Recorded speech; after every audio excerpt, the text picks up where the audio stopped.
শিৱসাগৰত অখিল গগৈ ঘূৰুৱাব পৰা আমাৰ ইমান কাৰ্যকৰ্তা আছে, তেওঁলোকে কি ভাবিব যে আমি থাকোঁতে দাদা কিয় আহিব লগা হ'ল? আমিতো আছোৱেই, দাদাৰ আমাৰ ওপৰত ভৰসা নাই নেকি? গতিকে আমাৰ শিৱসাগৰৰ ৫-৬জন কেণ্ডিডেট আছে, যোনে অখিল গগৈক মই ভাবোঁ এইবাৰ হৰুৱাব পাৰিব। গতিকে তেওঁলোকে যেতিয়া নিজেই পাৰিব, মই গৈ তাতে কিয় কষ্ট কৰিব লাগে? কাৰণ মই যদি তাতে যাওঁ, এতিয়াওতো মই শিৱসাগৰ চিনি নাপাওঁ ইমান ভাল কৰি। ৰাইজক মই কি কৰি দিছোঁ? একো কৰি দিয়া নাই।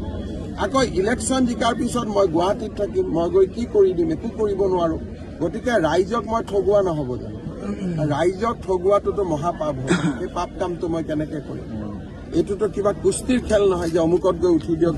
হয়তো উঠিলে মই জিকিবও পাৰোঁ, কিন্তু জিকিলেও ৰাইজৰ লাভ কি হ'ব যদি ৰাইজে MLA জনক বিচাৰি নাপায়? মোৰ ঘৰ তাতে নহয়, মোৰ পৰিবাৰ তাতে নাথাকে, পৰিয়াল নাথাকে, বিহুত যাব নোৱাৰিম, পূজাত যাব নোৱাৰিম, ৰাইজেতো বেয়াহে পাব।